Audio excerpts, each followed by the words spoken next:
Agatha Raisin and James Lacey's scandal in Cyprus.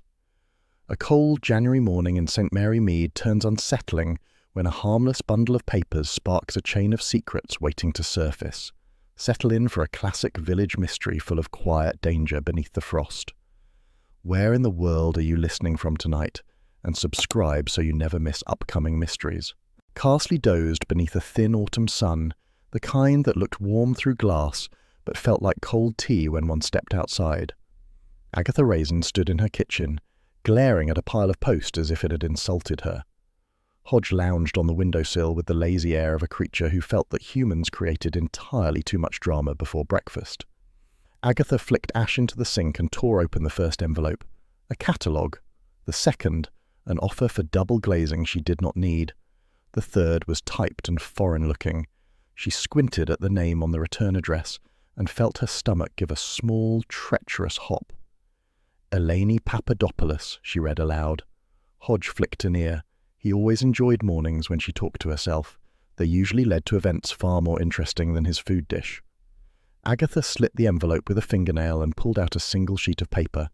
After a few lines, her eyebrows leapt upwards so violently that even Hodge straightened. "This," she announced to the empty kitchen, "is the most idiotic letter ever delivered to a respectable woman." She read it again to ensure she hadn't imagined it.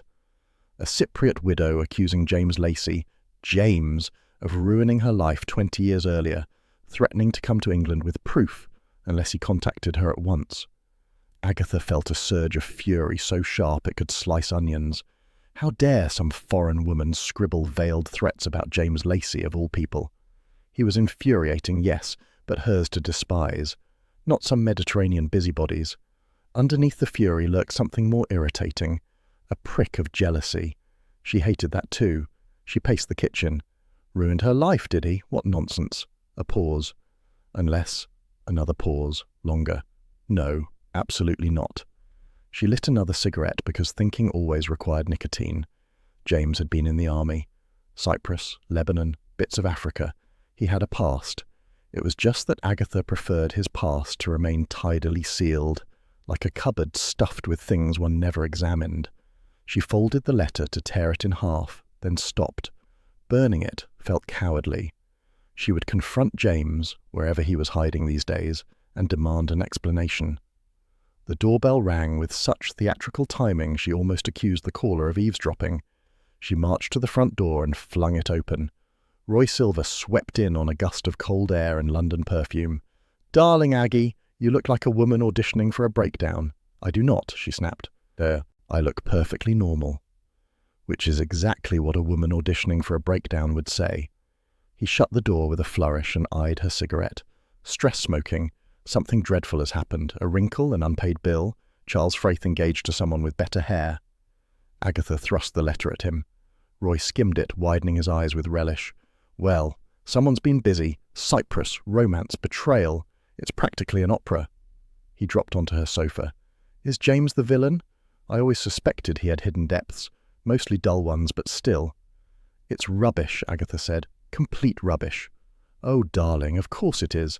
But Carsely will eat it up." He brightened. "Shall we go to the Red Lion and start a counter-rumour before someone else does?" "No." "Yes," he said, grabbing her coat.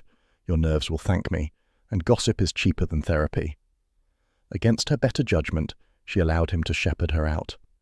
The Red Lion was half full of villagers avoiding their gardens. Agatha had barely stepped inside before Doris Simpson gave her a look drenched in curiosity. "Morning, Mrs. Raisin," Doris said, pausing in her wiping of a table. "We've been hearing about foreign letters." Agatha swung round to glare at Roy. He smiled innocently. "Aggie, you simply murmured the word Cyprus. I can't help it if Doris hears like a batsman." They ordered drinks, and within minutes half the pub knew enough to construct a dozen incorrect theories. One rumour had James fathering an entire brood on a Cypriot olive farm. Another had Eleni as a former fiancée. A third insisted Eleni had stolen James's money, morals, and possibly his socks. Agatha drained her gin and wished she had never opened her post. "This is ridiculous," she muttered. "I'll speak to James and clear it up." Roy leaned forward. "You've not seen him since—" "Months," she snapped. He's probably sulking in some corner of the Cotswolds pretending to write a book. Or hiding, Roy suggested. Don't be absurd. But a small, treacherous part of her wondered if he might be. Mrs. Blocksby entered, drifting towards them with her usual serenity. "I gather you've had an upsetting letter, Mrs. Raisin," she said softly, when she reached their table. Agatha groaned. "Does everyone in this village read my post?" "Only when you share it in the pub," Roy chimed. Mrs. Blocksby gave Agatha a reassuring smile. "Dear James has always been rather unlucky in his past attachments. Before you imagine dreadful scenarios, why not telephone him? He might explain at once." Agatha bristled at the word attachment. "I'm not imagining anything, and I don't need to call him." Mrs. Blocksby patted her hand. "Of course not." Agatha hated how gently the woman said it. She always made Agatha feel transparent, as if her pride were a glass jar with cracks. They were interrupted by the payphone ringing. Doris answered, glanced at Agatha and said, "It's for you. Sounds official." Agatha took the receiver. "What now?" "Agatha?" Bill Wong's steady voice came through. "Are you at home?" "No, Red Lion." "Right. Listen, something's come up, and I didn't want you hearing it from someone else." Agatha felt Roy leaning close enough to count her eyelashes. "What?" Bill hesitated. "A woman's been found dead in a holiday chalet in Paphos." The name prickled. "What woman?" "Eleni Papadopoulos." A cold ripple ran under Agatha's skin. "And?" "She was holding a torn envelope addressed to James Lacey." Bill cleared his throat. "Thought you should know before the tabloids do. They'll run with it." Agatha gripped the phone box with one hand. She wanted to sound bored, unaffected. "Well, thank you for the courtesy. Tell the press I'm far too busy to comment." "Agatha." She hung up before he could add something sensible. Roy blinked at her. "Darling?" "She's dead," Agatha said. "The flaming woman who wrote that letter is dead." Mrs. Blocksby looked genuinely troubled. "That's awful." "And she was holding something addressed to James," Agatha added, "which means, oh, I don't know what it means." She felt the world tilt ever so slightly. Roy whispered, "This is terribly exciting." Agatha shot him a glare that would blister varnish. She marched out of the pub, coat flapping, and stormed back to her cottage with Roy scampering after her. Inside, she dropped into her chair. Hodge, sensing the change in atmosphere, hopped onto her lap and stared at her with grave feline judgment. "Don't you start," she told him, stroking his head. She lit a cigarette with unsteady hands. Smoke curled around her like a veil of irritation. She looked again at the letter on her table. The woman who wrote it was dead. A torn envelope with James's name had been in her hand. Clue or coincidence? Agatha hated coincidences. She stood abruptly. "If James Lacey has embroiled me in an international scandal," she declared to Hodge, "I'll kill him myself." Hodge blinked unimpressed, but Agatha's jaw had set. She would find James, wherever he was skulking, and demand answers. Outside, drizzle began to tap against the window. The village settled back into its quiet rhythms, unaware that Agatha Raisin had just decided to begin a war, a familiar war, and one she secretly relished. Carsely woke to a light drizzle the next morning, the sort that couldn't quite decide whether it meant business. Agatha Raisin, however, meant business entirely. She stood at her front window with a cup of instant coffee, glaring at the lane as if she might summon James Lacey by the sheer force of rage. Hodge, curled on the radiator cover, pretended indifference but kept one eye half open. He knew drama when he heard it brewing. Agatha had slept poorly, tormented by thoughts of Cyprus, mysterious widows, and James's irritating ability to look innocent while causing chaos. She lit a cigarette, ignoring the faint protest from her lungs. If James was involved in anything unsavory, she intended to wring his neck before anyone else could. She didn't have long to wait. A familiar figure appeared through the drizzle, head down, shoulders hunched. James Lacey walked like a man hoping the village might overlook him entirely. This guaranteed the opposite. Doris Simpson, sweeping her doorstep, straightened like a meerkat. Agatha threw open her door. "Well, well, look who's slinking about." James stopped at her gate with the expression of a man who'd hoped to escape but had accepted defeat.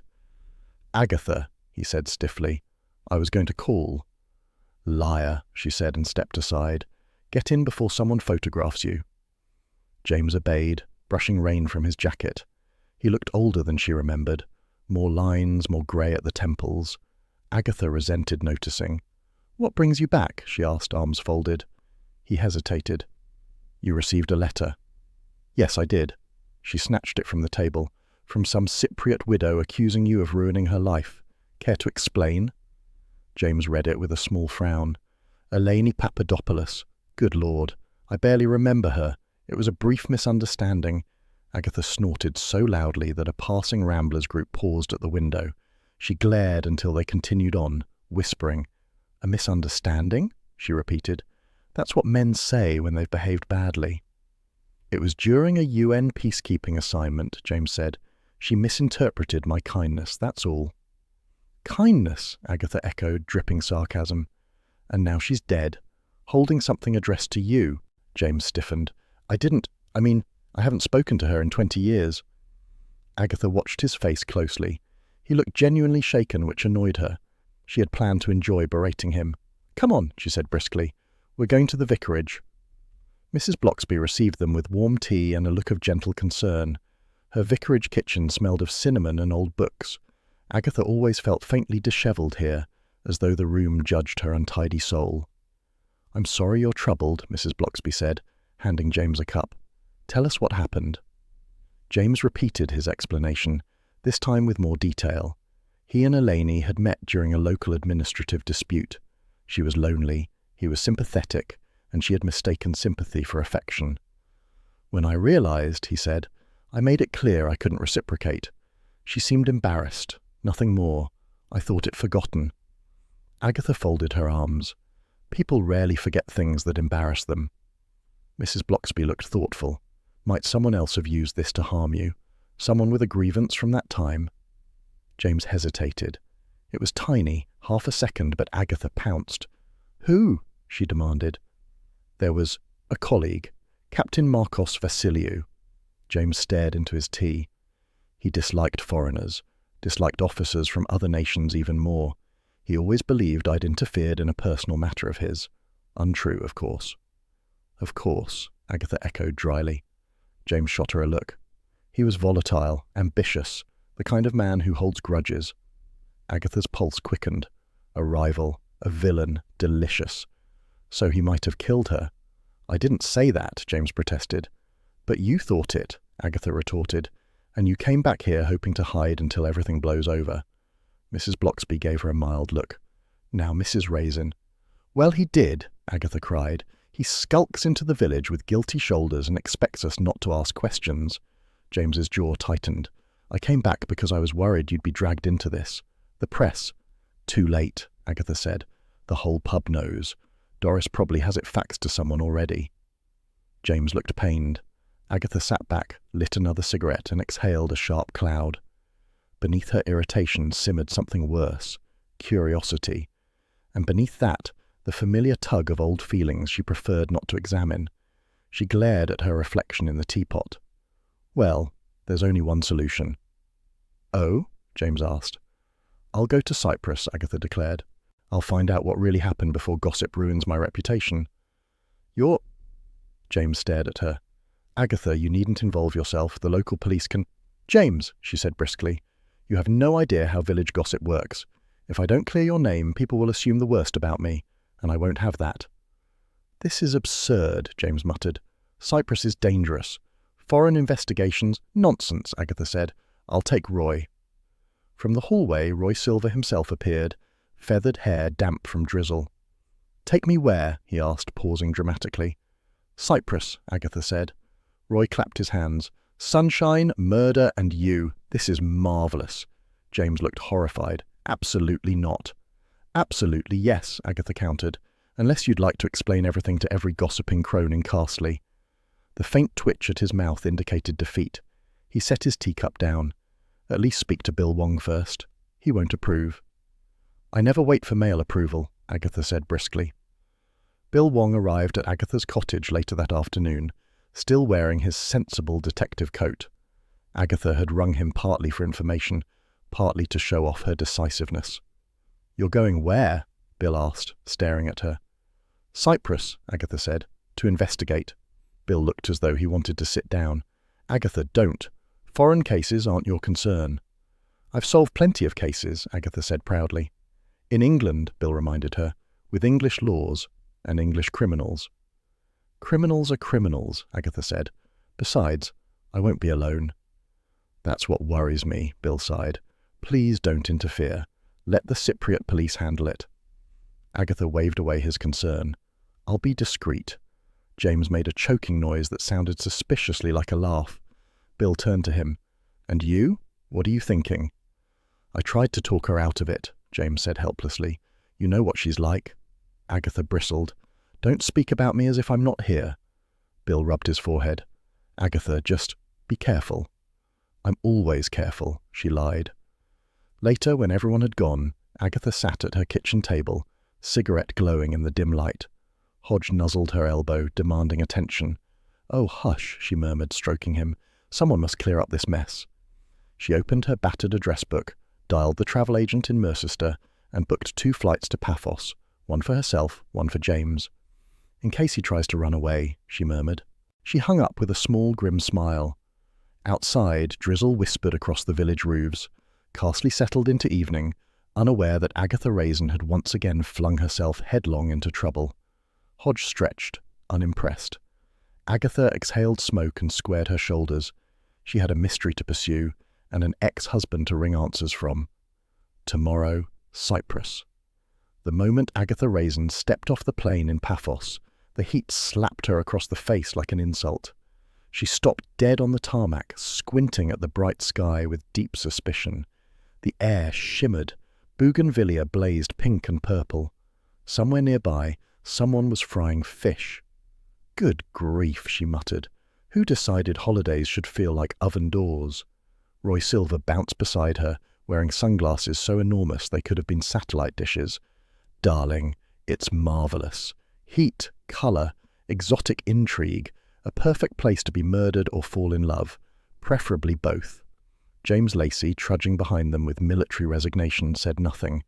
Agatha shot him a glare. She still hadn't forgiven him for having a past that insisted on resurfacing. The taxi ride to their chalet complex was a blur of palm trees, whitewashed buildings and blue sea. Roy oohed. Agatha wilted. James stared out of the window as though Cyprus might apologize for existing.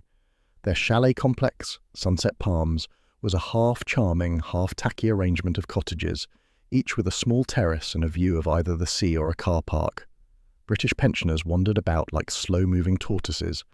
A few local families leaned on balconies, watching life with affectionate resignation. 1 or 2 guests looked suspicious in the way Agatha's instincts always flagged. People who tried too hard not to stare. Agatha pointed at a woman pretending to read a paperback while glancing over its spine. That one's either a gossip or a spy. Don't be ridiculous, James said. Both can be true, she replied. A tall, smiling woman approached them from the reception hut. Welcome. I am Maria Christoforou. You must be Mrs. Raisin, and Mr. Lacey, and... She looked at Roy's outfit, which included a lime green shirt and what appeared to be glitter. Your friend? Roy, he announced, striking a pose. London's finest export. Maria seemed unbothered. Your chalets are ready. Please come. She led them along a path lined with hibiscus and white pebbles. We heard some of your news from the police, she added in a gentle tone. Poor Eleni. She had been troubled lately, asking questions. Agatha's ears sharpened. What kind of questions? She was searching for someone. Maria paused, unlocking the door to Agatha's chalet. A man who wronged her long ago. Agatha tried not to look at James. She failed. Maria continued. She spoke with many tourists and argued with one, a British woman, Vivian Thatch. Vivian Thatch, Agatha repeated. Sounds like a woman who corrects everyone's grammar. She was very certain of herself, Maria said delicately. She left 2 days ago, but I believe she is still in Cyprus, somewhere. A prickly retired schoolmistress with a talent for eavesdropping. A likely red herring, Agatha thought with satisfaction. Schoolteachers did enjoy ferreting out the truth, even if it wasn't theirs to ferret. They set down their luggage. Agatha immediately flicked open the air conditioner switch and sighed at the blast of cold. Hodge was safely at Mrs. Bloxby's in Carsely, and Agatha already missed the weight of him on the bed. At least he wasn't here in this inferno. She would never hear the end of his complaints. "Right," she said briskly. "We'll start work this evening." "Work?" Roy gasped. "But darling, the cocktail's here. They have umbrellas and little sticks with fruit." "Later," Agatha said. "We're visiting Elaine's house, before anyone else meddles with it." James looked pained. "Must we? The police may object." "The police always object. It's their hobby." She checked her reflection in the wardrobe mirror, grimaced at her sun-reddened nose and reapplied lipstick. They took a taxi to Elaine's cottage at the edge of a village overlooking the sea. The house was small, its shutters faded, its garden dry and crackling. A lemon tree drooped sadly at the gate. "Charming," Roy said. In a tragic way. Agatha pushed open the gate. It squeaked mournfully. The front door stood slightly ajar. James frowned. "This isn't right." Agatha stepped inside. She stopped breathing for a moment. The cottage looked as though a hurricane had thrown a tantrum in it. Drawers hung open like startled mouths. A picture frame lay smashed on the floor. The sofa cushions had been slashed. Even the kitchen cupboards gaped. Roy whispered, "Someone decorated. Aggressively." Agatha crept further in. Someone was looking for something. James knelt beside the broken picture frame. He picked up a photograph of Elaine in younger days, smiling, standing beside an olive tree. Her face had been partially torn. "What were they after?" Agatha murmured. Roy pointed at the floor. Heavy boot prints had scratched the wooden boards. Not workman's boots. These belonged to someone who walked with weight, confidence, and impatience. Agatha straightened and sniffed. A faint, sharp scent tugged at her memory. Not aftershave, she recognized, but something foreign and assertive. James caught her expression and went rigid. "That is Marcos's brand." Agatha's eyes lit. A clue. A proper, satisfying clue. "Are you sure?" "I'd know it anywhere," James said. "He used half a bottle a day. The man stank like a perfume factory on fire." Agatha thrilled at the possibilities. A jealous soldier, a grudge decades old, a widow with a secret. It was practically delicious. James, however, looked seasick. "If Marcos was here, then he's our man," Agatha said triumphantly. "Or someone wants us to think he was here," Roy added wisely, surprising them both. Agatha paused. He had a point. Clues could be planted as easily as begonias. She crouched to examine the footprints more closely. They were large, yes, but the weight distribution seemed odd, as if the wearer had stood still for a long time, then moved strangely, pacing back and forth. Nervous? Deliberate? Hard to tell. A new smell drifted in through the window. Charcoal smoke from a nearby grill, mixing unpleasantly with the cologne. Agatha wrinkled her nose. "We should go," James said. "Someone may come back." "Good," Agatha replied. "Let them." She moved toward the bedroom. It was worse than the living room. Clothes lay scattered, wardrobe emptied, mattress cut open. Whatever Elaine had possessed that mattered, someone was determined to find it. "A document," James murmured. "A letter. Something linking her to—" "Or something linking you," Agatha cut in. James looked stung. "I told you." Yes. Misunderstanding. Sympathy mistaken for romance. I've heard it." He sighed. "You think the worst of me." "I think the worst of everyone," she replied. "It saves time." They stepped out into the warm evening light. The sky glowed orange. Palm trees rustled. Cicadas screamed loudly enough to make Agatha long for English drizzle. A sudden prickle along her neck made her stop. Someone was there. She scanned the street, a narrow road lined with low stone walls. A few holidaymakers wandered by, but among them, half hidden under a palm, stood a tall figure with a camera pressed to their face. "James," she whispered. "Don't look now, but someone's taking pictures of us." James looked at once. "Not now," Agatha hissed. The figure lowered the camera, turned, and walked swiftly away. Agatha marched forward, but the photographer vanished round a corner before she got half a dozen steps. Roy fluttered up behind her. "Oh, this is terribly thrilling. Do we look good on camera? Should I pose?" Agatha ignored him. Her heartbeat thudded. Someone wanted evidence of her and James snooping, someone who didn't want them here, or someone who wanted them blamed. James touched her arm. "We should go. This isn't safe." Agatha lifted her chin. "Safe is boring. Come on." They returned to the road to find their taxi driver smoking and looking bored. As they climbed in, Agatha cast one last look at the palm-lined street. The shadows there seemed too still, too watchful. Trouble wasn't just in Carsely anymore. It was right here in paradise. And Agatha Raisin, despite the heat and the danger and her own muttering doubts, felt a familiar spark of excitement. A very dangerous spark. She couldn't wait to follow it. Cyprus woke in a blaze of heat the next morning, the sort that drenched pavements in white glare and made Agatha long for Carsely drizzle. She stood outside Sunset Palm's reception in a tailored blouse already sticking to her back. Roy had dressed like a tropical flamingo. James looked as though he regretted every life choice that had led him to this moment. "Police first," Agatha said briskly. "Answers later." "Answers to what?" James muttered. "To the mess you've made," she snapped. "Honestly, James, you leave more loose ends than knitting." The Paphos police station was a pale, unassuming building surrounded by oleander bushes and a row of motorcycles. The cool air inside was a mercy. A receptionist directed them to Inspector Kyriakos Theodolou, whose office smelled faintly of paper and strong coffee. The man himself rose politely. Tall, genial, and with the watchful eyes of someone who missed nothing, he shook their hands with professional warmth. "Mrs. Raisin, Mr. Lacey, and Mr. Silver, yes? Please sit." Agatha perched on the edge of her chair like a missile primed for launch. Theodolou folded his hands. "You understand why I asked you to come. We are looking into the death of Mrs. Eleni Papadopoulos. I'm told she contacted you recently, Mr. Lacey." James cleared his throat. "Yes." "She was killed by a blow to the head," the inspector continued, "with a marble figurine from her own home. There were no signs of forced entry, and in her room we found a torn envelope addressed to you." Agatha felt James stiffen. Before he could respond, she cut in. "Anyone could have planted that. How do you know it wasn't done to mislead the investigation?" Theodolou gave her a patient look, the kind Bill Wong often gave her. "We are considering all possibilities, Mrs. Raisin." Agatha sniffed. The inspector turned back to James. "She contacted several former UN peacekeepers in the past month. You among them. Why do you think she reached out?" "I don't know," James said. "It was decades ago. She misunderstood my kindness." Agatha muttered, "He's good at that." Theodolou ignored her. "Mrs. Papadopoulos also asked questions about a missing bank deposit box key and about a man she claimed wronged her. Do you know who she meant?" James hesitated. Agatha braced herself.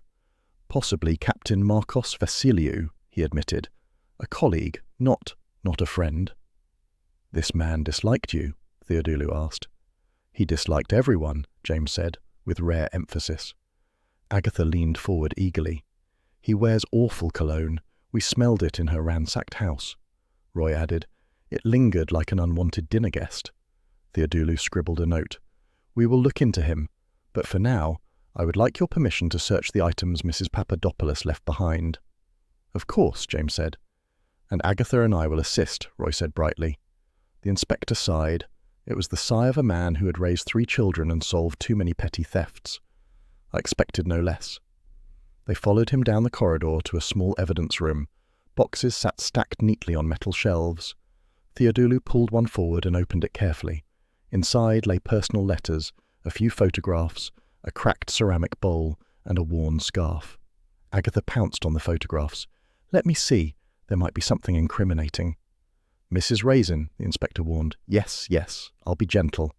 She flipped through the prints. Eleni at a beach, Eleni in a garden, Eleni at a party. Then one made her freeze. "Oh," she breathed.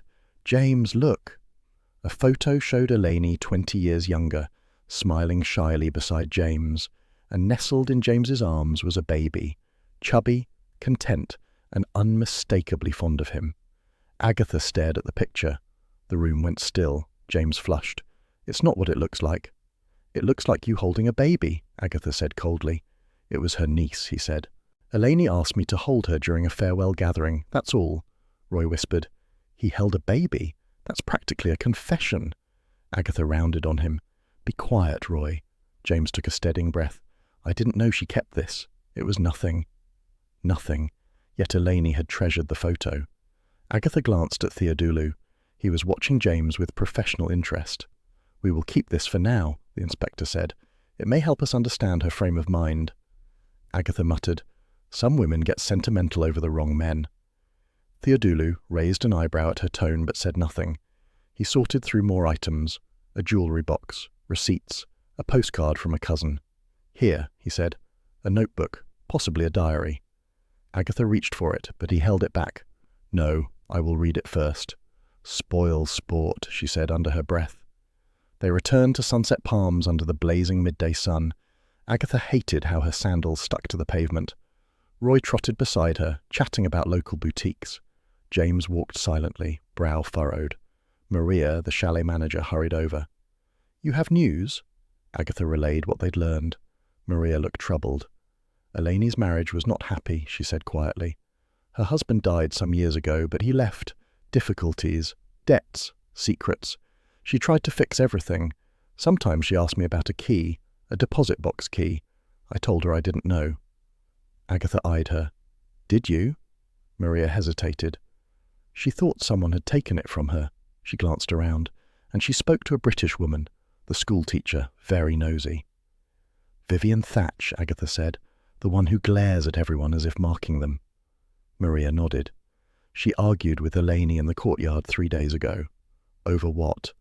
"I don't know, but Elaine shouted, 'You cannot threaten me,' and Vivian said, 'We'll see.'" Agatha and Roy exchanged looks. Roy mouthed red herring. Agatha agreed. Vivian had the face of a woman who complained about lukewarm tea, not one who bludgeoned people with marble figures. Still, she made an excellent suspect for cooling the police's attention away from James. That evening, as the air softened and shadows lengthened, Agatha insisted they revisit Elaine's cottage. She wanted another look, another angle, another clue. James argued half-heartedly. Roy insisted on bringing a torch. Agatha brought her handbag, which contained everything from lipstick to a potential weapon. They reached the house just as the sun dipped behind the hills. The yard felt quieter, heavier. Inside, the ransacked chaos remained. The smell of cologne had weakened but not disappeared. Agatha crouched near a corner where papers had been scattered. "Someone searched this place in a hurry," she said. "But why leave the photo? Why leave anything?" James stood stiffly near the window. Perhaps they wanted something specific. Roy wandered near the kitchen counter. "Or perhaps they were interrupted," he said dramatically, nearly dropping his torch. Agatha ignored him. Something fluttered under a fallen book. She reached for it, a scrap of torn paper, edges ragged. A diary page. Her pulse quickened. She held it to the dim light. 2 lines stood out. "James Lacey," circled twice. "He does not know." Agatha felt her stomach lurch. James moved to her side. "What is it?" She showed him, his face drained of colour. I don't know what she meant." Agatha stared at him, suspicion pricking her skin. She wanted to believe him. She hated that she wanted that. "Well, we'll find out," she said briskly, "because I won't be made a fool of." She slipped the scrap into her handbag, ignoring Theodulu's future disapproval, and stood. Outside, the palm-lined street rustled in the cooling breeze. A motorbike roared distantly. Lights flickered in the nearby houses. Somewhere out there was a secret Elaine had died for. And Agatha Raisin intended to dig it up, even if she uprooted half of Cyprus in the process. Cyprus dawned as though trying to apologize for the previous evening. Soft light spilled across the sea, the sky pale and calm. But Agatha Raisin woke with her jaw clenched and her nerves humming. Sleep had been elusive. The scrap of Elaine's diary lay on her bedside table, taunting her with its cryptic message. He does not know. Agatha paced her chalet, chain-smoking, glaring at the walls as though they were personally responsible. Roy had taken refuge on the terrace, wrapped in a sarong and holding his coffee like a peace offering. "Aggie, darling, you're doing that pacing thing," he said nervously. "It's very lioness in captivity." "James is hiding something," Agatha snapped. "That diary piece proves it." "Or Elaine was dramatic," Roy suggested. "Mediterranean climates nurture melodrama. It's the heat." Agatha shot him a look capable of curdling milk. "James will talk, whether he wants to or not." As if summoned by doom, James appeared at her door, hair still damp from a shower, face carefully neutral. He looked like a man braced for interrogation. "May I come in?" he asked. "No," Agatha said. Then, "All right, but sit, and don't lie."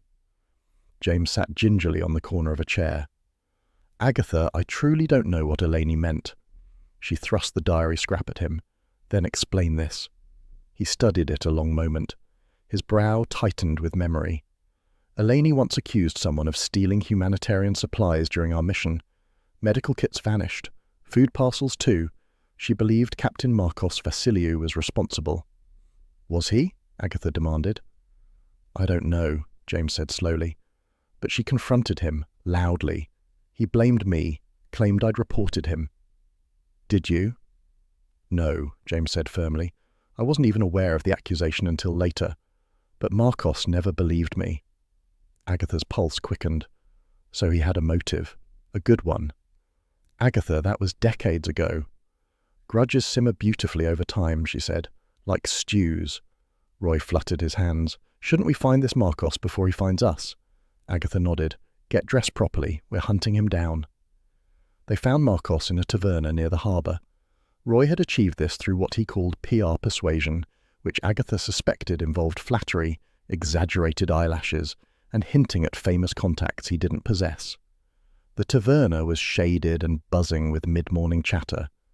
Markos Vasiliou sat at a corner table, broad-shouldered, handsome in a dangerous way, and exuding barely contained irritation.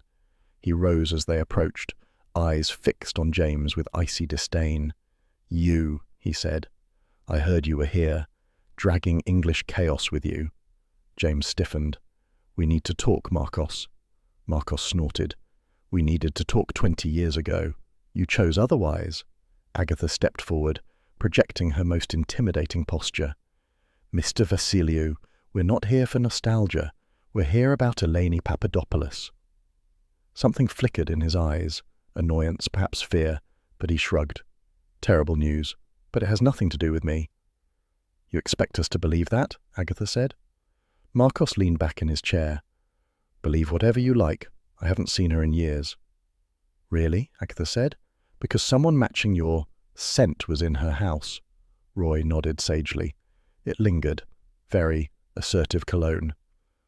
Markos gave Roy a slow, disdainful stare. My cologne is popular. Dozens wear it. You English always think the world revolves around your noses. Agatha ignored the insult. Where were you the night she died?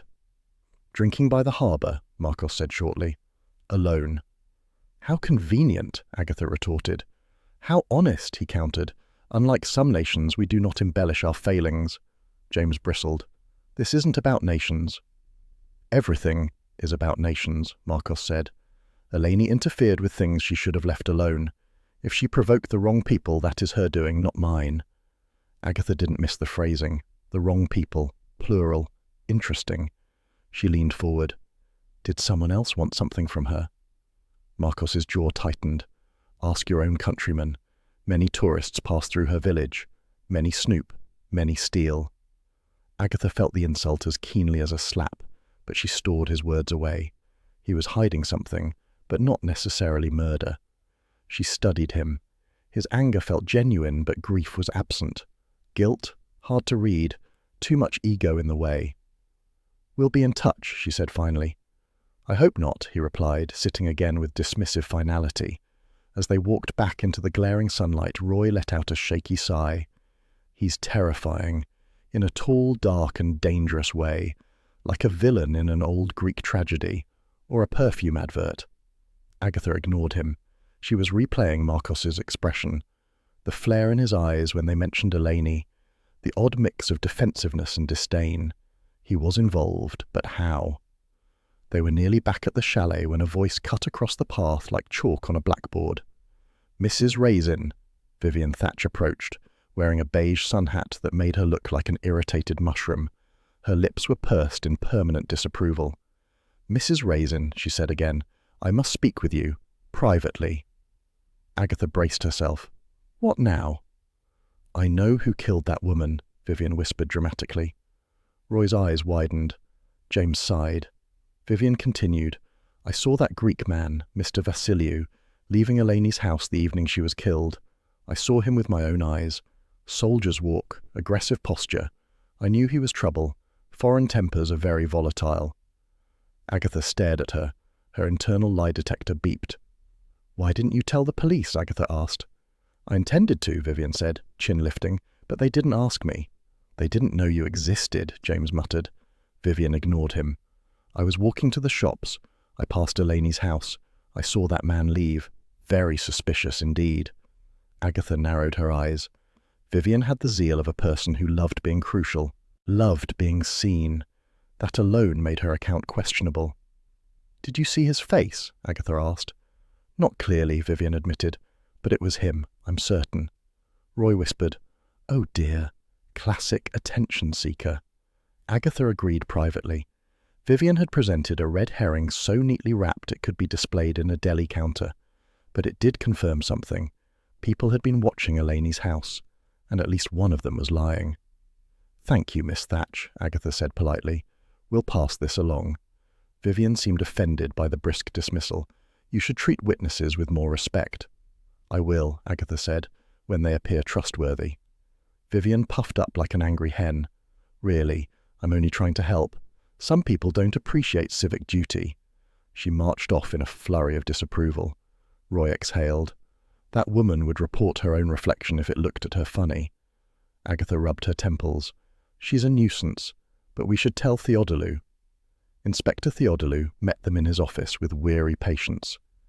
"Miss Thatch, yes, she came to us earlier." Agatha blinked. "She did?" "She claimed Marcos was at the house, but her story changed twice, and her timing is wrong." He opened a file. "Also, the fingerprints we lifted at the crime scene do not match Captain Vasiliou." Agatha leaned forward. "Whose do they match?" Theodolou hesitated. "A British woman." Roy gasped. "Vivian! Oh, I knew it. She has the face of a murderer, doesn't she?" The inspector sighed. "Not necessarily. Her prints were on a scarf dropped inside the house. She claims she visited days earlier to check on Elaine. She offered unsolicited advice about tidying, apparently." Agatha grimaced. That sounded exactly like Vivian. "So she's a suspect," Agatha said. "She is a person of interest," the inspector said carefully, "but not the only one." Agatha felt the case widening like a crack in plaster. Too many suspects, too many lies, too many hands reaching for something Elaine had. What exactly had Elaine known? That evening, Agatha returned to her chalet feeling wrung out. James disappeared to brood somewhere. Roy went to hunt cocktails. Agatha opened her terrace door, letting in warm air scented with grilled meat and distant sea spray. A small envelope lay on the floor, pushed under the door. Her stomach tightened. She picked it up, tore it open. A photograph slid out. Agatha stared. It showed her, standing outside Elaine's house, face contorted, arm raised as though arguing fiercely with the widow.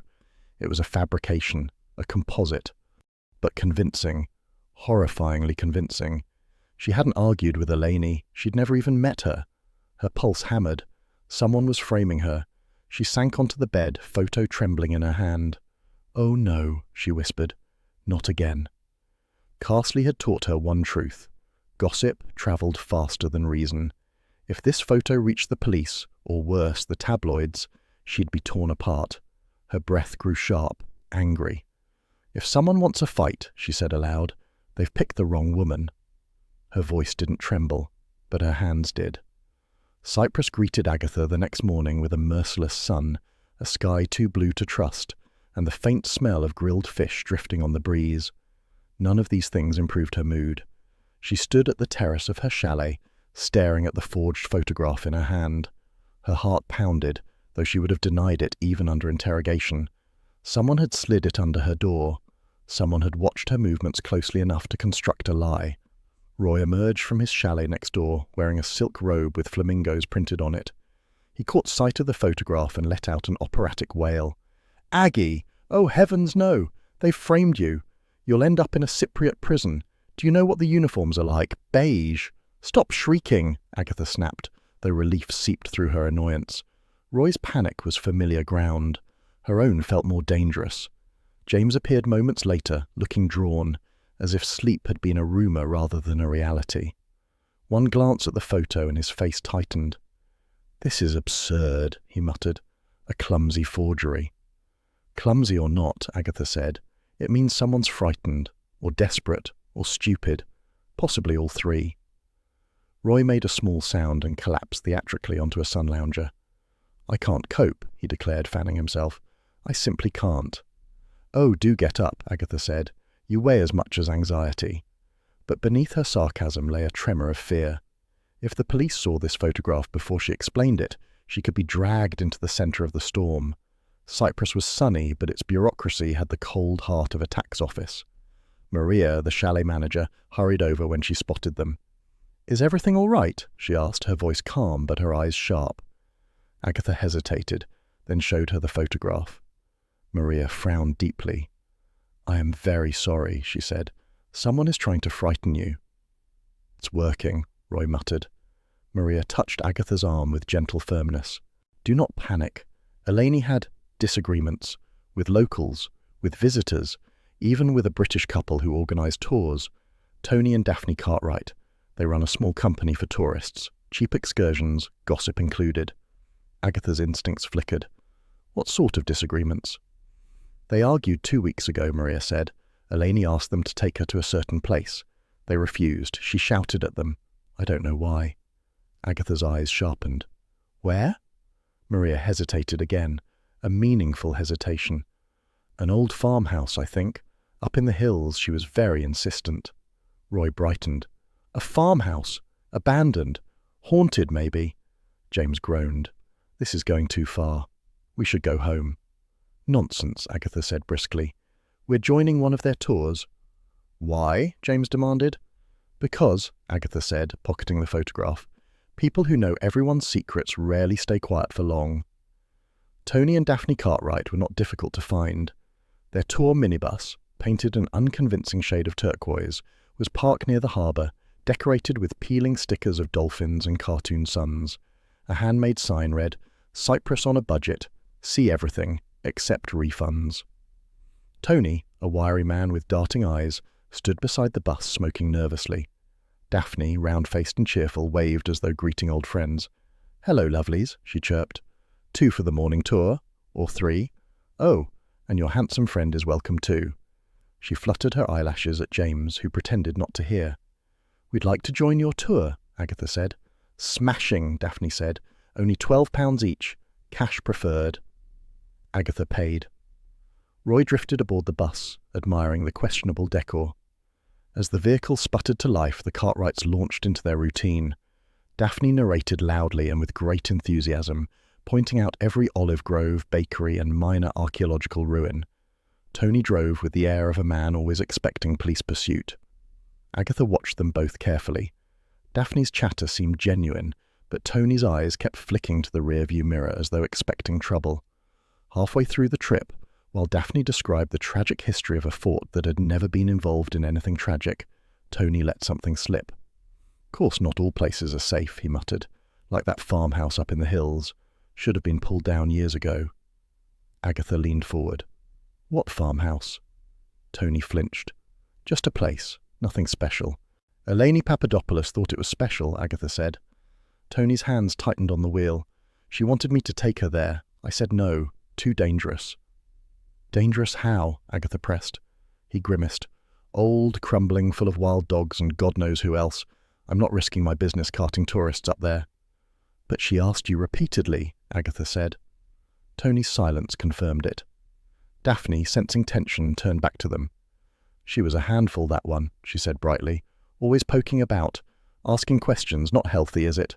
Asking questions." Agatha nearly smiled. Asking questions was her entire personality. After the tour, they stopped at a hillside cafe, a family-run place with chipped chairs and the smell of thyme drifting from the kitchen. An elderly man sat near the doorway shelling pistachios, watching the road with leisurely disapproval. Agatha approached him while Roy bought lemonade and James studied the menu without interest. "Good afternoon," she said, attempting politeness. The old man nodded, once, warily. "I'm asking about a farmhouse," Agatha said. "One up in the hills. Eleni Papadopoulos wanted to visit it. Do you know it?" He snorted. "Everyone knows it. Her family's land. Once. Long ago." Agatha's pulse jumped. "What happened to it?" "Dispute," he said simply. "Arguments. Papers missing. Officials taking sides. They seized it. Gave it to others. Bad business." "Do the new owners still have it?" Agatha asked. He shrugged. "Maybe, maybe not. People fight over land, never ends. Agatha frowned. And would Eleni still have a claim? This time the man glanced at her more sharply. Maybe, if she had proof, but proof disappears. Agatha felt the information settle like a weight in her chest. A motive, a strong one. Land here was valuable, planned development, tourism money, inheritance rights. Someone might kill to secure it. "Thank you," she said quietly. He returned to his pistachios without another word. Back at Sunset Palms, the afternoon had grown sweltering. Cicadas shrieked in the trees like tiny kettles left boiling too long. Agatha marched to her chalet with renewed determination. "I think I need a lie down," Roy said, fanning his face. "I've absorbed too much history. And son," James followed Agatha inside, "we need to tell Theodulu about the farmhouse." "We will," Agatha said. "But first—" She stopped abruptly. Her suitcase lay open on the bed. The lining had been sliced cleanly open with deliberate precision. Her clothes were untouched, but the diary fragment, the single clue she had stolen from Eleni's cottage, was gone.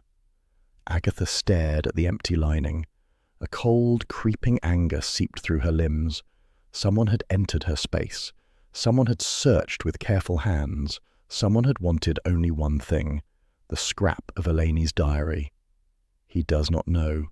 James stood behind her. "Agatha, did you unpack?" "No," she said through clenched teeth. Roy peeked in, saw the scene, and began fanning himself again. "I can't cope," he whispered. "I simply cannot cope." James muttered. Coming here was a mistake. "Oh, shut up," Agatha snapped. "This isn't about you being inconvenienced." James stiffened. "Someone is targeting us, Agatha." "Someone is targeting me," she corrected. "That's different." She stepped forward, hands on hips, fury turning into a sharp clarity she recognized from many previous investigations. Someone wanted to scare her. Someone thought she would back down. Someone believed she would pack her things and flee home like a timid tourist who'd had her ice cream stolen. They didn't know Agatha Raisin. "Listen carefully," she said, turning to the men. "If someone wants to frighten me, they've chosen poorly, because I'm not going anywhere." "What are you going to do?" James asked warily. Agatha lifted her chin. "I'm going to find that farmhouse, and if I have to drag you up a mountain to get there, James Lacey, I will." Roy gasped. "Aggie, darling, that sounds like exercise." "It will be," Agatha said, "so wear sensible shoes." She strode to the terrace, staring toward the distant hills. The sun flashed against the peaks, turning them gold. Somewhere up there lay answers, about Eleni, about hidden claims, about missing documents, and someone already knew she was looking. Agatha lit a cigarette, the smoke curling defiantly into the hot air. "Right," she muttered. "Let them try to stop me." The determination in her voice was unmistakable, and for once, even Roy kept quiet.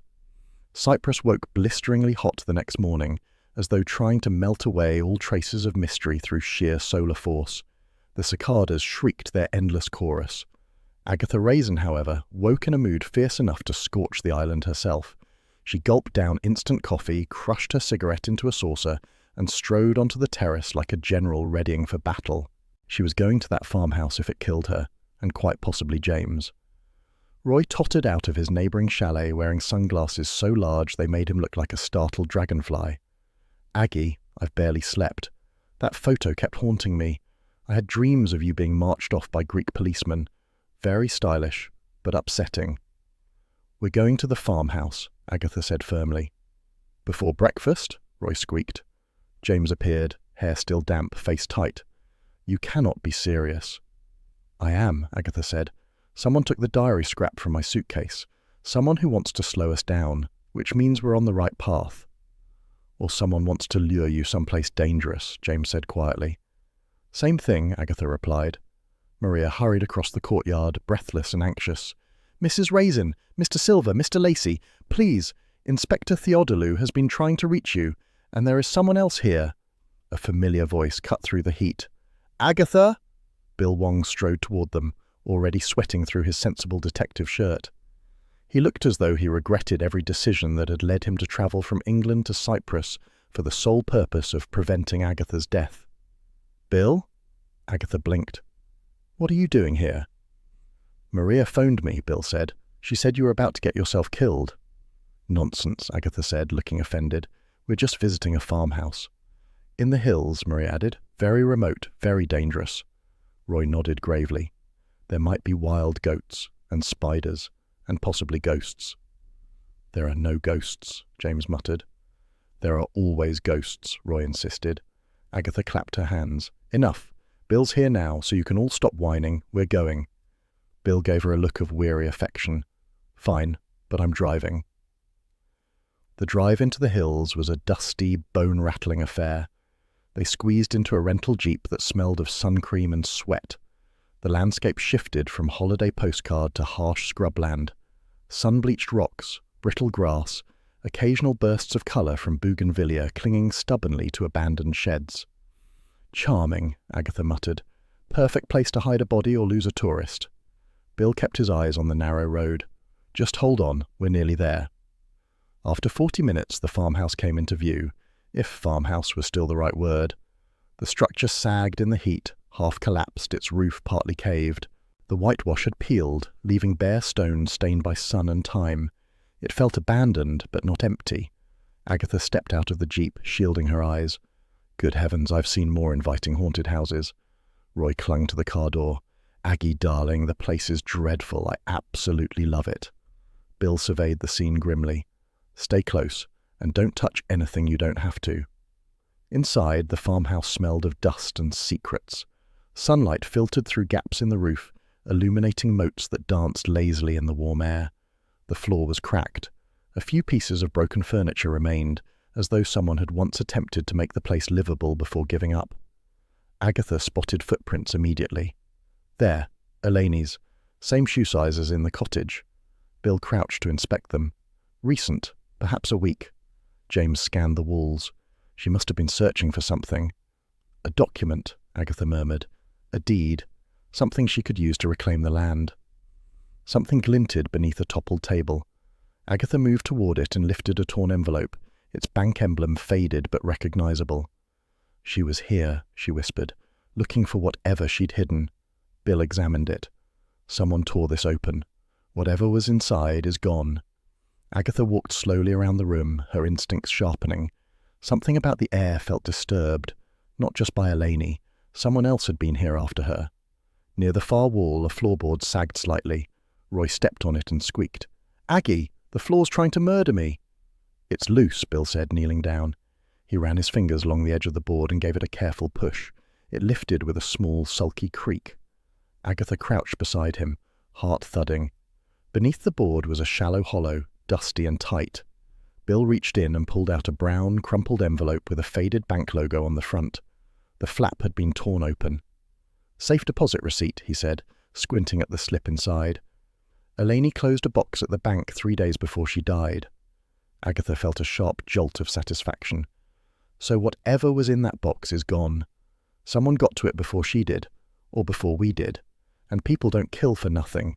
She tapped the envelope. Show this to Theodulu. Let him chase bank records while we chase idiots. They stepped back out into the hard white glare of late-morning Cyprus.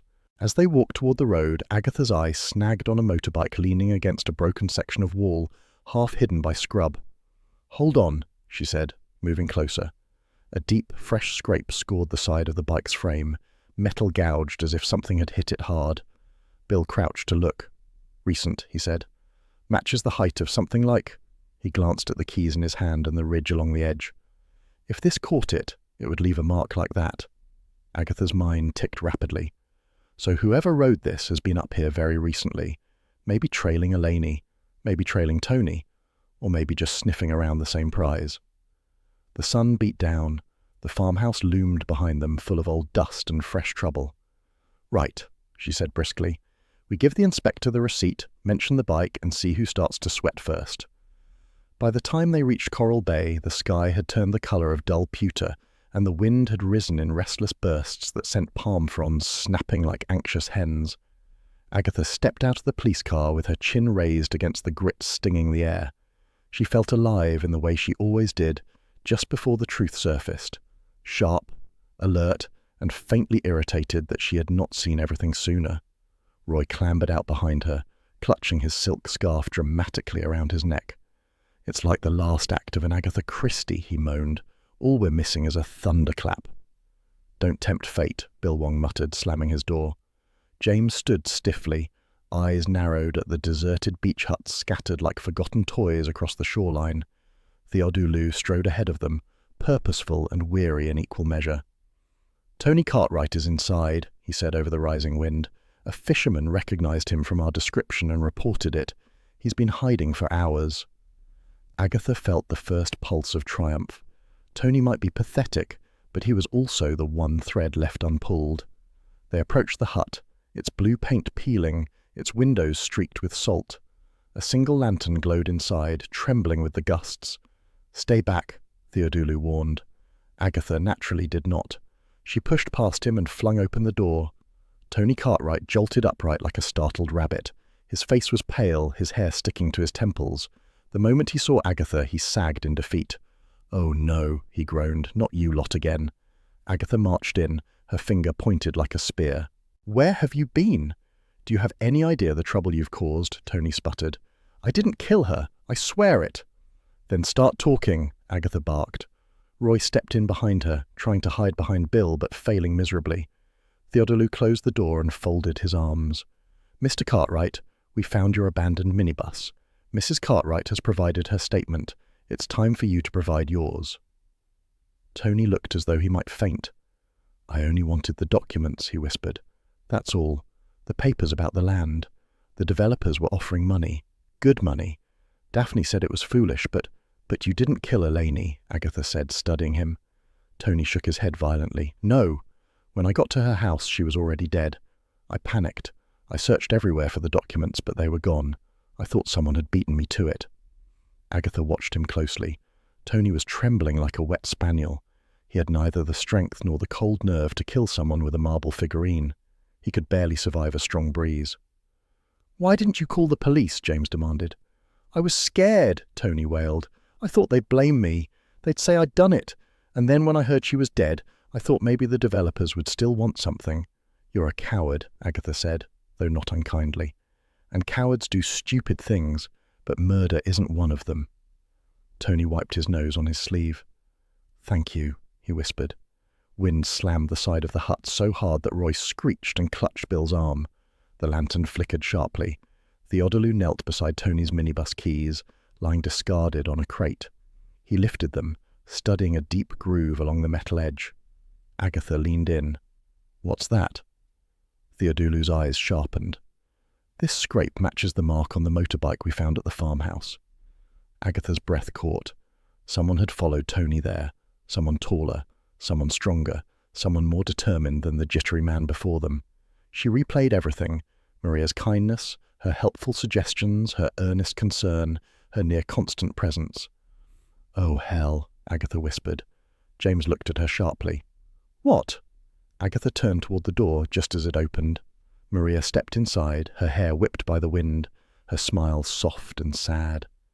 "Inspector," she said gently, "I heard you found Tony. I came to help." Agatha felt a jolt, like stepping into cold water. Something was wrong. Maria's expression was calm, too controlled. "Maria," Agatha said carefully, "we've uncovered something new." Maria clasped her hands. "Oh?" "The safe deposit box," Agatha said, "the one Eleni emptied before her death." Theodolu pulled the bank records. Maria's mask tightened, only slightly. Theodolu added, "The CCTV shows Eleni giving a brown envelope to someone, but the camera missed their face." Maria drew a soft breath. "How unfortunate." "Unfortunate," Agatha repeated dryly, "is one word for it." Roy, sensing trouble, edged behind James. Agatha produced the folded safe deposit receipt, found beneath the farmhouse floorboard. She held it up. Maria's composure cracked like thin ice. "Where did you get that?" she whispered. "Eleni hid it," Agatha said, "because she knew someone close to her was after the documents, someone who wanted the land, someone who knew the security box existed." Maria's throat bobbed. Agatha stepped forward. "Why didn't you tell us Eleni was your cousin?" Gasps erupted behind her. Maria took one step back, and the truth unfurled behind her eyes. She had been close to Eleni, not as a friend, not as a neighbour, as family, as someone invested in the feud. "I didn't kill her," Maria whispered. "It wasn't supposed to happen." "What was supposed to happen?" Theodulu asked, voice gentle, coaxing. Maria pressed her hands to her temples. "I only wanted the documents. They belonged to my family. Eleni refused to see reason. She said she would sell the land to foreigners. I begged her. She shouted. We struggled. I didn't mean—" She choked. "It was an accident." Roy whimpered into James's sleeve. "So you framed Tony?" Agatha asked. "And Vivian? And tried to frame me?" Maria's face twisted. "I didn't know what else to do. I panicked. And you—" She glared at Agatha. "You asked too many questions." Agatha lifted her chin. "I always do." Maria's gaze darted to the door. The wind howled. The lantern guttered again. "Maria," Theodulu said, stepping forward, "please don't make this worse." But Maria bolted. She lunged for the door, flung it open, and raced out onto the beach, feet pounding across the sand. "Stop her!" Theodulu roared. Agatha charged after her, James and Bill close behind. Roy attempted to follow, but quickly gave up, deciding emotional support was better delivered from a stationary position. The wind whipped Agatha's hair as she sprinted across the beach. Maria darted toward the rocks, fast, desperate. "Leave me alone," Maria cried. "Maria," Agatha shouted back. "Running won't fix this." Maria scrambled onto the rocks, slipping in the spray. James vaulted ahead with surprising agility. Agatha blinked, annoyed at how impressive it looked. He reached Maria just as she slipped again. He seized her wrist. She struggled wildly, hitting his shoulder with panic-fueled strength. "Let go!" she cried. "Let me go!" "No," James said, tightening his grip. "It's over." Maria's strength broke all at once. She collapsed against the rocks, sobbing. Agatha reached them, breathless. Sand clung to her shoes. Her chest heaved. Watching Maria break was deeply unpleasant. Tragic, even. Family grudges were like embers, small, smouldering, and still capable of burning down houses. Theodulu arrived moments later and cuffed Maria gently. "I am sorry," he said, and meant it. Maria bowed her head. "I didn't want to hurt her," she whispered. "Eleni was stubborn. She refused to listen. I only wanted what was ours." Agatha heard the misery in her voice. She had known that kind of desperation in smaller ways. Pride, jealousy, loneliness. But never to this extent. She stepped back as Maria was led away. The wind howled triumphantly, as if nature approved of the resolution. Roy finally staggered across the sand, panting. "Is it over? Oh, thank goodness. I was worried I'd have to run again." Agatha didn't answer. Her gaze drifted to James, who stared at the waves with a strange expression. "Well," Bill said, brushing sand from his trousers, "that was dramatic." "It always is," Agatha said, but her voice lacked its usual sharp edge. She watched James carefully. Something was wrong. Something had shifted beneath the surface, quiet and unsettling. "James?" she said softly. He didn't meet her eyes. "I'm fine." But he wasn't. She knew him too well. Theodulu approached. "Thank you, all of you. This was not the outcome any of us wished for." Agatha nodded. "It rarely is." The waves crashed, fierce and indifferent. She felt no surge of triumph, no satisfaction, only a small hollow ache beneath her ribs. The kind that came after victory cost too much. Maria had been kind, helpful, warm, a woman wrapped in sadness, and all the while guilt eating her alive. Agatha folded her arms tightly around herself. "Come on," she said to Roy and Bill. "Let's get out of this wind." Roy took her elbow. "Aggie, darling, you look pale." "I'm fine," she said. But as she walked up the beach, she felt James's silence following her like a shadow. And for the first time in days, the heat of Cyprus felt cold. Agatha Raisin had always believed that dramatic revelations ought to end with applause, or at least a decent cocktail. Instead, the aftermath of Maria's arrest left her with sore feet, a pounding headache, and a faint yearning for the red leather armchair in her Carsely cottage.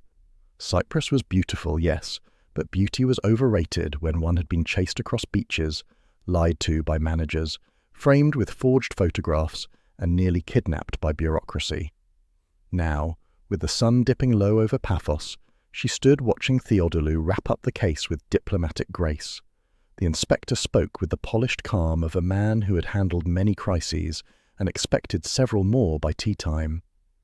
His uniform sat immaculate on his broad shoulders, and his tone suggested that life would be much easier if tourists would stop asking questions, touching evidence, and attempting amateur sleuthing. "Maria has made a full confession," he said kindly, his eyes flicking between Agatha, James, Roy, and Bill. "She regrets everything. She says Eleni refused to hand over the documents and the fight escalated. She panicked. She tried to cover her tracks. It was a tragic family feud." Agatha nodded. She felt no triumph, only the slow settling of truth. Maria's grief had been genuine, misguided, desperate, but genuine. Agatha had seen the worst in her during that frantic chase along the rocks, yet she had also seen a woman crushed by guilt. It was enough to drain the satisfaction out of solving anything.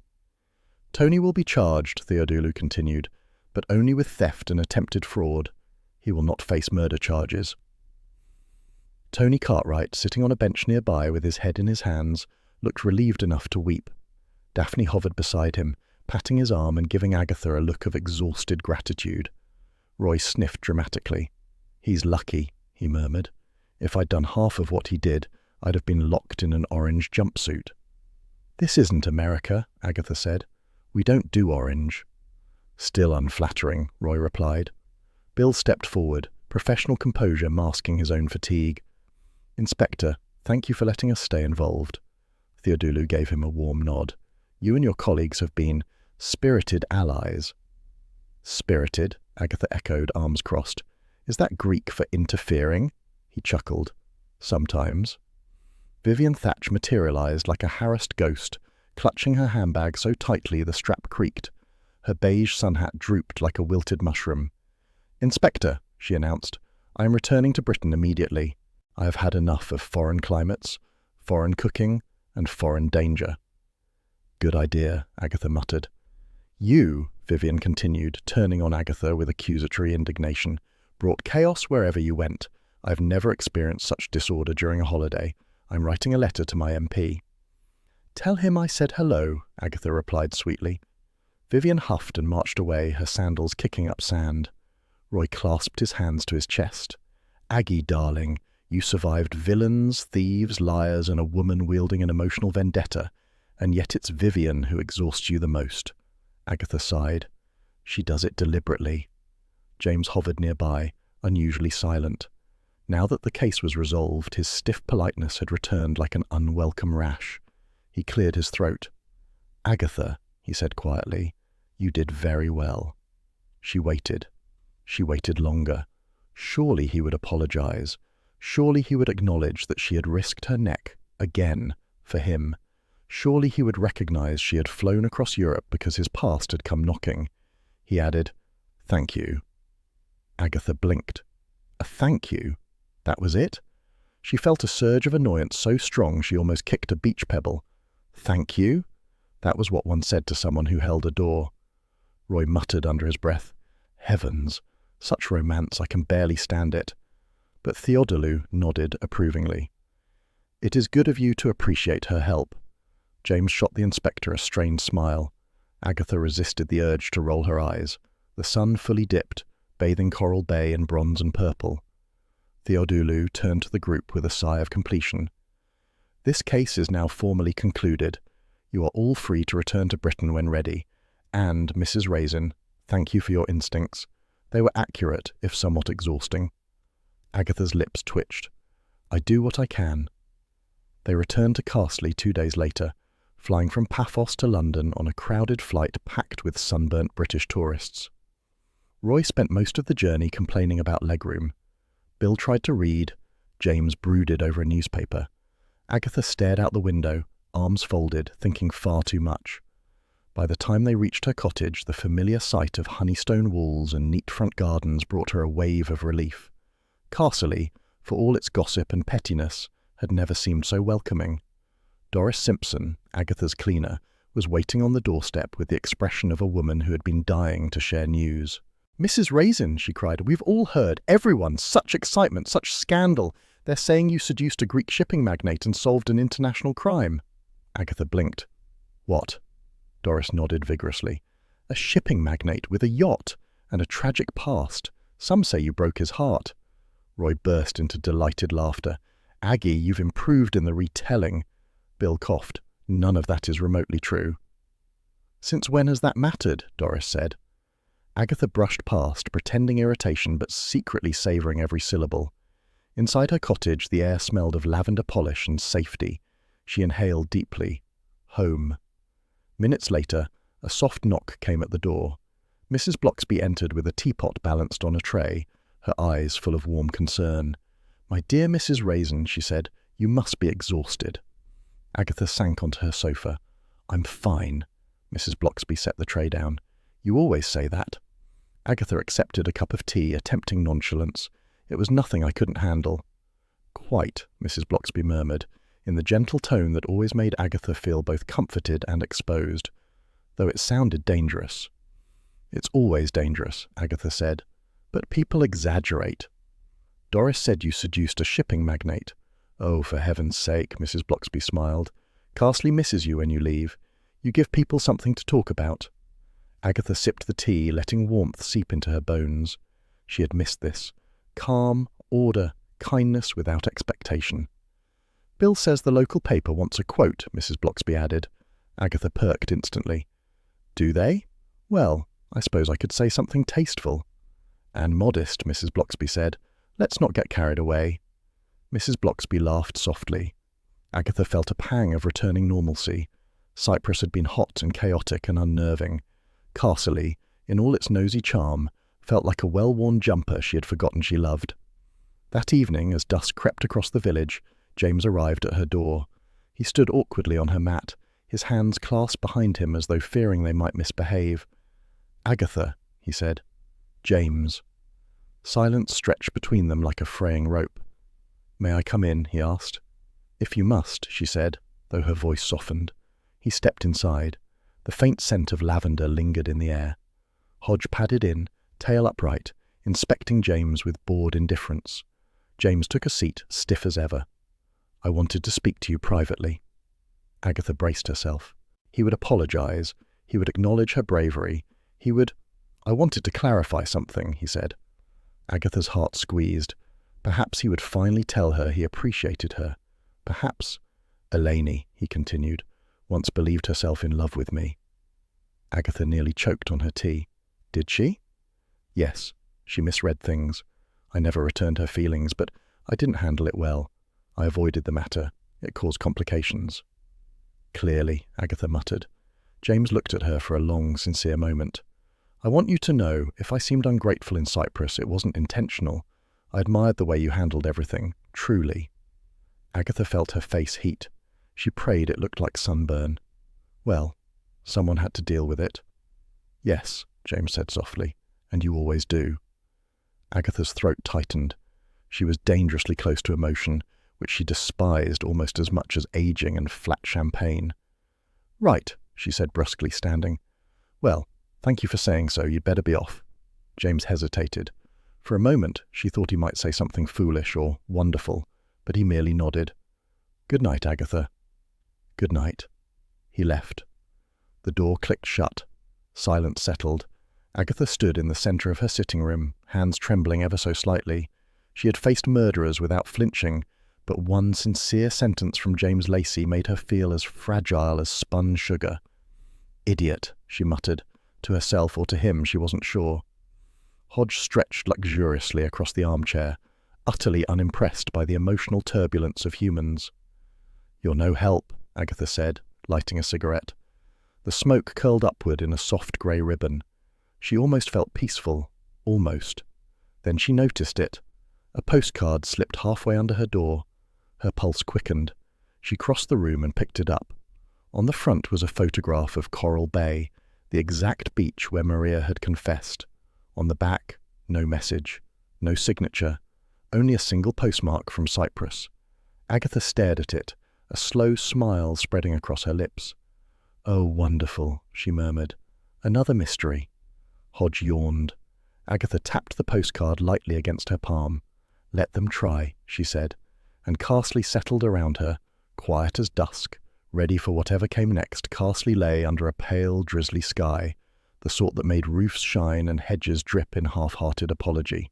Agatha Raisin sat at her kitchen table with Hodge sprawled luxuriously across the morning newspaper, his tail tapping irritably whenever she attempted to move him. He behaved as though he had personally financed the paper and therefore owned editorial control. On the table lay the Cyprus postcard. She had reread it at least a dozen times. No message, no scribble, no threat. Just a sun-faded photograph of Coral Bay, the place where Maria had cried out the truth, the place where everything had cracked open. Agatha tilted it in the muted light. She felt no fear, only that odd little tug behind the ribs, the one that came when a case finished and normal life resumed. It was a tug she recognized all too well, the feeling that danger, mess, and human foolishness were somehow more compelling than tranquility. "Ridiculous," she muttered, pushing the postcard away. Hodge stretched, covering it with one paw as if filing it under irrelevant human clutter. Agatha sighed. Her kitchen smelled of strong coffee, and the faint citrus cleaner Doris insisted was proper for a woman of standing. Outside, Carsely looked freshly washed, puddles gleaming, chimney pots wet, curtains twitching at the first sign of movement. She poured herself another cup of coffee and stared at the postcard again. James's scandal, if one could still call it that, had never really been about Cyprus. It had been about the past refusing to stay politely buried. Elaine's old feelings, Maria's old family feud, Tony's old desperation, and James's old habit of hiding everything that mattered. She picked up the card once more. The beach looked so peaceful now. Hard to believe that people had lied there, fought there, begged there, but people always carried their chaos with them. Geography made little difference. Agatha leaned back, letting her gaze soften. She would never admit it aloud, but she had enjoyed the chase far more than she should have. The heat, the arguments, the revelations, it had all reminded her she could still leap into danger and come out more or less intact. And she wondered, just for a dangerous fraction of a second, whether James still had feelings for her. He had said kind things, very kind things, before she'd wisely pushed him out the door. "Sentiment is overrated," she said firmly. Hodge yawned as if disagreeing. A knock sounded at the back door. Agatha groaned. In Carsely, knocks often heralded gossip, requests for raffle prizes, or invitations to events that required forced cheerfulness. But Mrs. Bloxby stepped in with her usual gentle grace, carrying a basket that smelled blissfully of fresh scones. "I thought you might like these," she said. "Travelling takes a toll." Agatha eyed the basket suspiciously. "I'm fine." "One always says that," Mrs. Bloxby replied, removing her coat, "but adventure has a way of unsettling the heart." "Oh, don't start with the wisdom," Agatha grumbled. "I've had enough of that to last me till Easter." Mrs. Bloxby settled into a chair. "I was only going to say that some journeys heal us, and some remind us of old wounds." Agatha shot her a glare. "Nothing is wounded, except perhaps my patience." The vicar's wife smiled softly. "As you wish." Hodge leapt onto Mrs. Bloxby's lap, purring with the devotion he rarely spared Agatha. Traitorous creature. "You've caused quite the stir," Mrs. Bloxby said lightly. "Doris tells me you rescued a family fortune, exposed a corrupt tour guide, and nearly became engaged to a Mediterranean prince."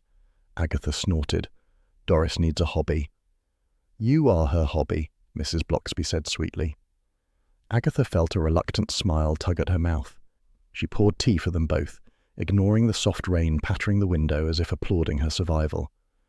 "James came by," she said casually, as though mentioning the weather. Mrs. Bloxby's eyebrows lifted. "Oh?" "He thanked me." "And?" That was it.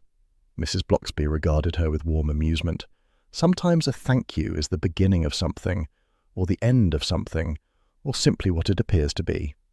"You're doing it again," Agatha said. "That mystical vicar's wife routine." Mrs. Bloxby laughed and reached for a scone. "Very well, I'll behave." They chatted a little longer. Village news, new curtains at the W.I. Hall, rumours about a couple on Lilac Lane. Eventually Mrs. Bloxby rose to leave, patting Agatha's shoulder with a tenderness that made her bristle. "Take care of yourself," she said. "Why do people keep saying that?" Agatha demanded. "I'm not made of glass." "No," Mrs. Bloxby said gently, "but even iron rusts." Agatha spluttered as the vicar's wife slipped out the door. Night fell with the soft inevitability of English weather. The drizzle thickened to a faint, steady mist that blurred the street lamps into glowing halos. Carsely quieted, settling into its evening rhythm of television murmurs, clinking dishes, and the occasional cat slipping across a garden. Agatha stood at her front window, arms wrapped around herself. After Cyprus's relentless heat, the damp chill felt almost cleansing, a sort of homecoming for her moods. She lit a cigarette. The flame briefly illuminated her face, tired, but sharper than it had been weeks ago. Smoke curled upward in a delicate thread, dissolving into the dim kitchen light. "Well," she muttered to the rain, "that's one scandal sorted." Hodge appeared on the countertop in a silent leap, tail flicking with mild arrogance. He butted his head against her shoulder, demanding attention. Agatha stroked him absently. "You missed me, didn't you?" Hodge blinked slowly at her, which she chose to interpret as devotion. The village slept. The scandal was finished. The case was closed. And yet, beneath the peace, something restless stirred. The small, undeniable truth that she would never be entirely content with tranquility. Trouble would come again. It always did. And she, foolish or brave or both, would meet it head-on. She glanced at the postcard on the table, the blurred beach, the fading colours. "At least," she told Hodge, scratching his chin, "the next scandal won't involve an ex-husband." Hodge flicked his tail, unimpressed. "I hope," she added quietly. The rain tapped the window in soft agreement. Carsely breathed its calm, and Agatha Raisin stood watching it, cigarette glowing in the dim, waiting, though she would never admit it, for whatever came next.